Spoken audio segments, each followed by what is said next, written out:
कैसे हेडिंग्स देनी है, और इसलिए मैं आज इस वीडियो में जो है लिखते हुए आपको बताऊंगी कि आपने मेन हेडिंग्स कैसे देनी है, प्रेजेंटेशन कैसे देनी है, सारा कुछ आपको कम्प्लीटली गाइड करूंगी।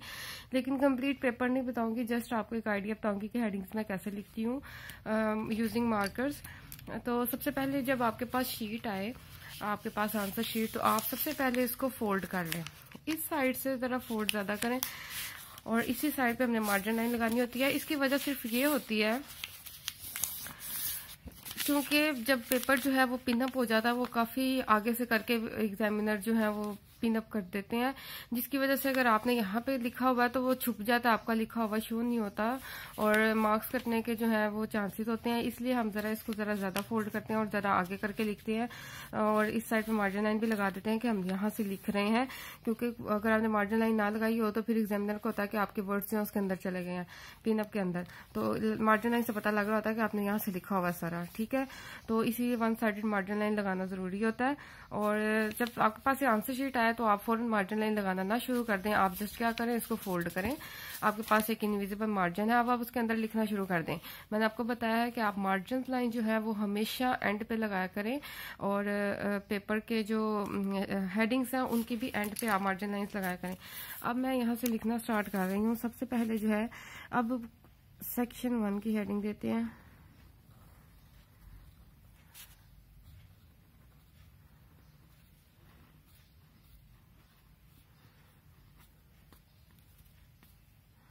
बिल्कुल आपने पेज के सेंटर में सेक्शन 1 की हेडिंग दे दी। उसके बाद अब आप ये मैं बीए फर्स्ट बीए जो है पार्ट 1 यानी थर्ड ईयर का पेपर है, मैं उसका प्रेजेंटेशन में आपको बता रही हूँ। आप अपने क्लास के पेपर के अकॉर्डिंग इसकी हेडिंग दें। अब जो है सेक्शन 1 जो है वो प्रोज पार्ट है, तो मैं इसको इसकी हेडिंग दी।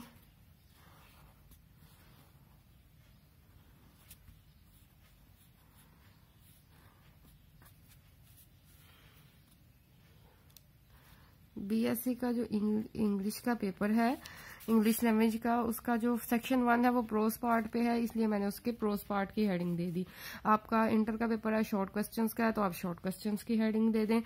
मतलब अपने पेपर के अकॉर्डिंग उसकी हेडिंग से मैंने हर क्लास के पेपर की प्रेजेंटेशन तो बनाई हुई है। आप जस्ट इसको लिखना फॉलो करें कि किस मार्कर को कब यूज करना है। अभी तक मैं सिर्फ 605 मार्कर यूज कर रही हूँ हेडिंग्स देने के लिए। ये मैं आपको दिखाने के लिए बहुत स्लो लिख रही हूँ, वरना स्पीड से भी आप, जब आपकी प्रैक्टिस हो जाएगी आपका इजीली स्पीडली लिखा जाएगा और पेपर जो है विद इन कंप्लीट हो जाएगा टाइम। क्योंकि काफी बच्चे समझते हैं इसमें काफी टाइम लगता है लिखने में, लेकिन जो बच्चे प्रैक्टिस करके जाते हैं, सारा साल इसकी प्रैक्टिस होती है, तो उनके लिए कोई डिफिकल्ट काम नहीं है। क्योंकि मैंने भी इसी प्रेजेंटेशन के साथ सारे पेपर जो है अटेम्प्ट किए हैं विद इन टाइम, ऐसा कोई इशू नहीं। अच्छा जी, क्वेश्चन 1 उसका पार्ट ए है, the Marvel of an insect. अब देखें ये जो हेडिंग थी, अब इसके जस्ट दो जो है वर्ड्स थे, तो मैंने उसको खुला खुला लिखा है। अब अगर कुछ हेडिंग्स ऐसे हो सकती हैं जो लेंथी हो सकती हैं, 4-5 वर्ड्स की हो सकती हैं, उसको आप जरा कंजस्टेड करके लिखें। ये ना हो कि आप यहाँ से लिखना शुरू करें वो आपकी हेडिंग वहाँ एंड पे चली जाए। तो आपने लिखना उसको सेंटर में है, तो सोच के समझ के प्लानिंग के साथ लिखें। अगर ज्यादा लेंथी है तो आप 604 मार्कर ले लें। अगर आपको लगता है 605 से आप उसको विद इन सेंटर आप लिख सकते हैं तो लिख लें। अब मुझे पता है ये हेडिंग थोड़ी लेंथी है, लेकिन मैं इसे 605 से कवर कर सकती हूँ, तो मैं उसे कवर कर रही हूँ। आप 604 यूज कर लें। आप देखें मैं इसे कैसे कवर करूंगी। अब मुझे पता है हेडिंग लेंथी है, तो मैं इसके हर वर्ड के कैपिटल लेटर जो है उसको प्रोमिनेंट कर रही हूँ, लेकिन मैं इनमें स्पेस नहीं दी, लेकिन फिर भी इजीली पढ़ा जा रहा है। आप देख सकते हैं मैंने बिल्कुल साथ साथ जोड़ के लिखे हैं, स्पेस नहीं दी, लेकिन मैंने कैपिटल लेटर को प्रोमिनेंट किया है जिससे पढ़ा जा रहा है।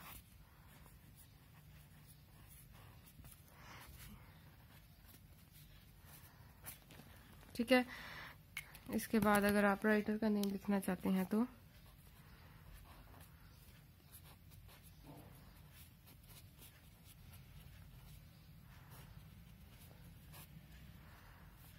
ठीक है। इसके बाद हम आंसर स्टार्ट कर देंगे। तो आंसर के लिए मैं 604 यूज कर रही हूँ। ये देखने में लग रहा है काफ़ी टाइम टेकिंग है, क्योंकि मैं आपको गाइड कर रही हूँ, बता रही हूँ, इसलिए बोल रही हूँ साथ। लेकिन जब आप ये खुद इसकी अच्छे से प्रैक्टिस कर चुके होंगे, आपको अच्छी तरह इसकी स्पीड बन चुकी होगी, फिर आपके लिए ये बहुत इजी हो जाएगा और आप विद इन टाइम इसको इजीली कवर कर सकेंगे। ये कोई इम्पॉसिबल नहीं है। मैं खुद अपने पेपर ऐसे ही अटेम्प्ट करती रही हूँ, विद इन टाइम मैंने इसे कंप्लीट किया। आई होप सो आपको अच्छी तरह समझ आ गई होगी कि आपने हेडिंग्स कैसे देनी है। अब देखें, फर्स्ट करें, अब आपका पेपर कंप्लीट हो गया।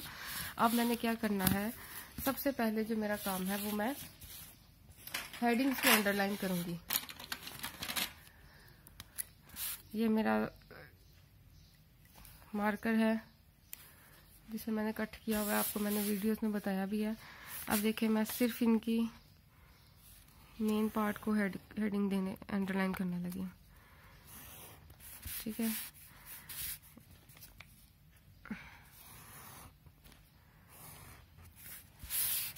नेक्स्ट, अब जब आपने सारी हेडिंग्स को अंडरलाइन कर लिया, उसके बाद आप मार्जिन लाइंस दे दें। अगर आपकी एंड में रह भी जाती हैं तो कोई इशू नहीं है। ये जो आपने फोल्ड किया है, आपने इसके अंदर अंदर लिखा होगा तो इसलिए आपका खुद बहुत मार्जिन बन गया होगा।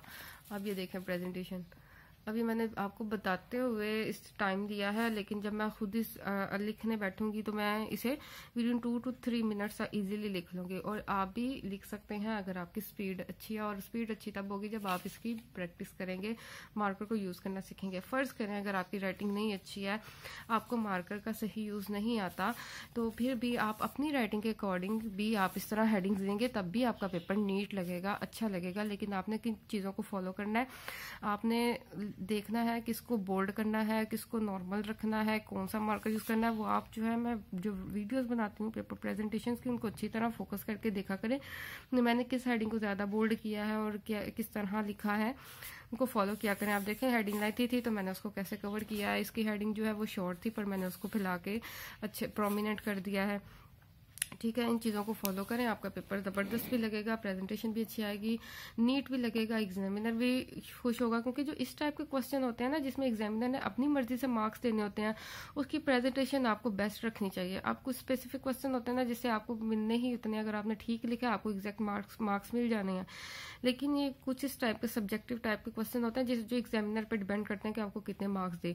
उसके लिए आपको प्रेजेंटेशन बहुत अच्छी देनी पड़ती है। प्रेजेंटेशन अच्छी देंगे, एग्जामिनर जो है वो अच्छा फील करेगा चेक करते हुए, उसे नीटनेस, लुक, हर चीज समझ आ रही होगी। जी आपने ये जो क्वेश्चन 1 का फर्स्ट पार्ट है उसका मार्वल ऑफ एन इंसेक्ट उसका अटेम्प्ट किया है, तो वो आपको अच्छे मार्क्स देगा। ठीक है, वीडियो पसंद आई हो जरूर लाइक और शेयर करें, और कमेंट्स में जरूर मेंशन किया करें कि आपको वीडियो कैसी लगी है, और अपने फ्रेंड्स के साथ जरूर इसको शेयर किया करें। चैनल को सब्सक्राइब करें, बेल आइकन पे जरूर क्लिक करें ताकि आपको नई आने वाली वीडियोस का नोटिफिकेशन मिलता रहे। Thank you so much guys and Allah Hafiz.